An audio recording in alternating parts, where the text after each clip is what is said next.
Hi guys, welcome to my channel.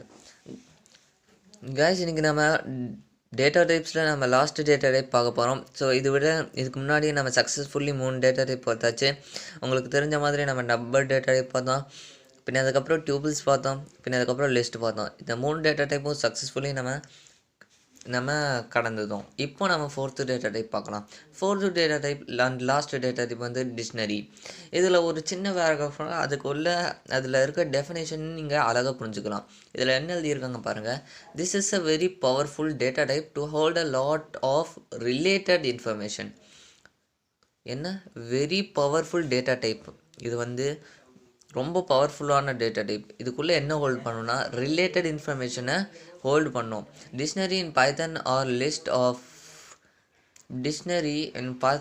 Lists of key column values, pair or values can be extracted by the key name.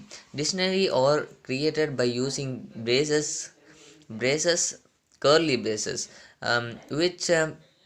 which pairs separated by the commas. So இதில் என்ன எழுதியிருக்காங்கன்னா, இதோட பேர் வந்து கம்மா வச்சு separate பண்ணலாம். இதை வந்து எதுக்குள்ளே நம்ம எழுதுவோன்னா, நம்ம கர்லி பிரேசஸ்க்குள்ளே தான் நம்ம டிக்ஷனரி க்ரியேட் பண்ண முடியும்னு சொல்கிறாங்க. சரிங்களா, இந்த டெஃபினிஷனை நல்லா புரிஞ்சுக்கலாம். சரிங்களா, இது வந்து ஒரு ரிலேட்டட் இன்ஃபர்மேஷனை ஸ்டோர் பண்ணலாம் இதுக்குள்ளே. எப்படின்னா, பிராண்டு இதில் கொடுத்துருக்காங்க பாருங்கள். இதில் ஒரு பிராண்டு கொடுத்துருக்காங்க. பிராண்டு ஒரு ஸ்ட்ரிங் நேம்னால் அதுக்கு பக்கம் வந்து கோலம் கொடுத்துருக்காங்க. பின்ன அதுக்கு நடுவில் ஒரு செமி கோலன் கொடுத்து பின்ன மறுபடியும் ஒரு ஸ்ட்ரிங் மீன்ஸ் லம்போகினி. ஒரு பிராண்டு பேர் என்ன? லம்போகினி. மாடல் பேர் என்ன? ஹொராக்கன். இயர் வந்து 1963. இந்த மாதிரி நம்ம சில இன்ஃபர்மேஷன்களை நம்ம நார்மல் டேஸில் நம்ம ஸ்கூலில் எழுதும்போது ஒரு லெட்டர் எழுதும்போது நேம், என் பேர், உங்கள் பேர், சரிங்களா, பின்ன அதுக்கப்புறம் கிளாஸ், நீங்கள் படிக்கிற கிளாஸு, பின்ன செக்ஷன் எழுதுவீங்க, நடுவில் நீங்கள் கோலம் போடுவீங்க. அதே மாதிரி தான் இதுலையும் டிக்ஷனரி ஈஸியாக நம்ம இதை புரிஞ்சுக்கலாம். பைத்தன்னாலே ஈஸியான ப்ரோக்ராமிங் லாங்குவேஜ் உங்களுக்கு தெரியும். ஸோ இந்த டிக்ஷனரி என்ன பண்ணுவாங்கன்னா, நம்ம ஒரு டிக்ஷனரின்ட்டு ஒரு வேரியபிள் க்ரியேட் பண்ணணும், பின்ன கர்லி ப்ராசஸ் ஓப்பன் பண்ணணும், பின்ன அதுக்குள்ளே என்ன பண்ணணும்னா நம்மளுக்கு என்ன ரிலேட்டட் இன்ஃபர்மேஷன் எழுதணுமோ அதை நம்ம டிக்ஷனரிக்குள்ளே எழுதலாம். சரிங்களா, இங்கே ஒரு எக்ஸாம்பிள் கொடுத்துருக்காங்க, நீங்கள் பார்க்கலாம். இது ஒரு சின்ன ஒரு டீட்டெயில் மாதிரி, லம்போனி கார் மாடலோட ஒரு டீட்டெயில் மாதிரி கொடுத்துருக்காங்க. இங்கே பார்த்துக்கோங்க, பிராண்ட் எழுதியிருக்காங்க. நம்ம பிராண்டு வந்து ஒரு ஸ்ட்ரிங் டேட்டா டைப்னால அதுக்கு அக்கம் பக்கம் வந்து கோயிட்ஸ் கொடுத்துருக்காங்க. பின்ன நடுவில் கோலம் நம்ம கொடுக்குற மாதிரி நேம் எழுதணுன்னே நம்ம பக்கத்தில் கோலம் கொடுப்போம். அதே மாதிரி இங்கேயும் கோலம் கொடுத்துருப்பாங்க. அதுக்கப்புறம் பிராண்டோட நேம் எழுதியிருக்காங்க, அதுக்கும் அக்கம் பக்கம் கோயிட்ஸ் கொடுத்துருங்க. பின்ன மாடல்லையும் அதே மாதிரி தான் எல்லாமே பண்ணியிருக்காங்க. இதே லாஸ்ட்டில் நீங்கள் பார்த்தீங்கன்னா நம்பர்ஸ்க்கு ஏன் கோயிட்ஸ் கொடுக்கலன்னு கேட்டிங்கன்னா, இது ஒரு இன்டீஜருக்கு நமக்கு தேவையில்லை. நம்ம ஏதோ சென்டென்ஸோ வேர்டோ எழுதும்போது தான் நம்மளுக்கு டபுள் கோயிட்ஸ் வேணும், இல்லாட்டி நமக்கு தேவையில்லை. சரிங்களா, பின்ன லாஸ்ட்டில் என்ன பண்ணாங்கன்னா இதை நம்ம வேரியபிள் பேர் கொடுத்து அதை பிரிண்ட் பண்ணுறாங்க. சரிங்களா, வாங்க நம்ம கம்பைலருக்குள்ளே போயிட்டு இதுக்கு சம் எக்ஸாம்பிள் பார்க்கலாம். சரிங்களா, வாங்க நம்ம இன்டர்பிரேட்டருக்குள்ளே வந்தாச்சு. இப்போ நம்ம ஒரு டிக்ஷனரி க்ரியேட் பண்ணுவோம். டிக்ஷனரி க்ரியேட் பண்ணுறதுக்கு நம்ம ஒரு வேரியபிள் எடுக்கலாம், அது பேர் நம்ம டிக்ட்டுன்னு வைக்கலாம். டிக்ட்டுக்கு அசைன்மெண்ட் ஆப்ரேட்டர் கொடுப்போம். பின்ன அதுக்கப்புறம் கர்லி பிரேசஸ் ஓப்பன் பண்ணுறோம். நம்மளுக்கு டிக்ஷனரியில் கர்லி பிரேசஸ் தான் ஓப்பன் பண்ணணும். இதே நம்ம ஸ்கொயர் பிரேசஸோ சர்க்கிள் பிரேசஸ் போட்டால் இது கம்பைல் ஆகாது. சரிங்களா, இப்போ நான் ஒரு வேரியபிள் எடுக்கிறேன்.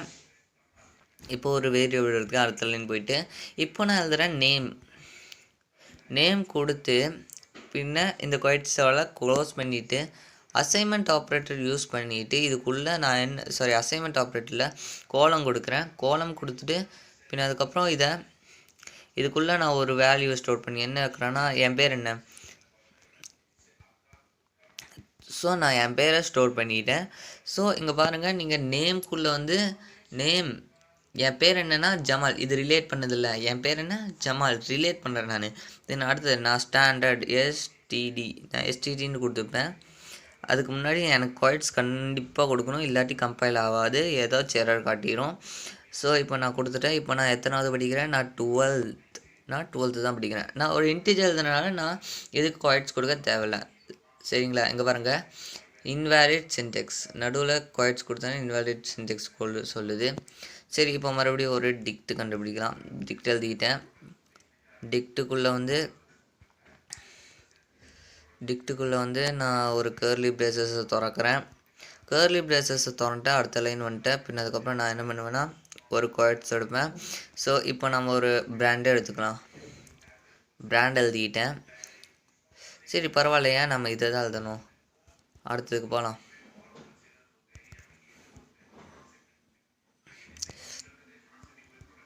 இப்போ நம்ம அதே இதை எடுக்கலாம். நம்ம அந்த கம்பைல்லையே போய்ட்டு பண்ணலாம். ஸோ நம்ம அதே கம்பைலில் வந்தாச்சு. இப்போ நம்ம பைத்தன் டியூட்டோரியல் நான் எதில் உங்களுக்கெல்லாம் காமிப்பேனோ அந்த டெஃபினேஷன்லாம் அதோட கம்பைலருக்குள்ளே வந்தாச்சு. ஸோ இதில் நம்ம பார்க்கலாம். இப்போ நான் அந்த லம்போகினி அதெல்லாம் சொன்னல. இங்கே பாருங்கள், திஸ் டிக்ஸ்க்குள்ளே நம்ம கர்லி பிரேசஸ் கொடுத்தோம். பின்ன பிராண்டை ஓப்பன் பண்ணோம். பின்ன அதுக்கப்புறம் நம்ம கர்லி பிரேசஸ் உங்களுக்கு இது ஈஸியாக புரிஞ்சிருக்கும். இங்கே பார்த்துக்கோங்க, ஒரு டிக்ஷனரி வந்து ஒரு வேரியபிள் எடுத்திருக்காங்க, கிளாஸ் நேம் இது வந்து. பின்ன அதுக்கப்புறம் என்ன பண்ணால் அசைன்மெண்ட் ஆப்ரேட்டர் யூஸ் பண்ணுறாங்க, அதுக்குள்ளே வேல்யூவை அசைன் பண்ணுறதுக்கு. பின்ன அதுக்கப்புறம் ஒரு கர்லி பிரேசஸ் திறந்துக்கிறாங்க. பின்ன அதுக்குள்ளே சம் ரிலேட்டட் இன்ஃபர்மேஷன், ஒரு பொருளை இன்னொரு பொருளால் ரிலேட் பண்ணுறது. இங்கே சரி உங்கள்கிட்ட ஒரு பென் இருக்குது, அது என்ன கம்பெனி, அது என்ன பிராண்ட். உங்கள்கிட்ட ஒரு ரோடிட்டோ கம்பெனி மீன்ஸ் ரோடிட்டோ பென் இருக்குது சரிங்களா, அது என்ன கம்பெனி தயாரித்து, அதுக்கெல்லாம் ஒரு பிராண்ட் இருக்கும் சரிங்களா. ஏன்னா அது எத்தனாவது மாடல், பின்ன அதுக்கப்புறம் எத்தனாவது வருஷத்துலேருந்து அது க்ரியேட் ஆச்சு, அதெல்லாம் இருக்கும் சரிங்களா. ஸோ அதே மாதிரி தான் இதுலேயும் கொடுத்துருக்காங்க. முன்ன என்னென்னா இதில் வித்தியாசம் என்னென்னா நடுவில் உங்களுக்கு கோலம் கொடுக்கணும். பின்ன ஸ்ட்ரிங்கு, உங்களுக்கு ஸ்ட்ரிங்குனாலே வேர்டு ஏதோ சென்டென்ஸ் எழுதுனாலும் உங்களுக்கு டபுள் குவாட்ஸ் இல்லாட்டி ட்ரிபிள் குவாட்ஸ் கொடுத்தே ஆகணும், இல்லாட்டி அது கம்பைல் ஆகுது சரிங்களா. இப்போ இதை நம்ம ரன் பண்ணி பார்ப்போம்.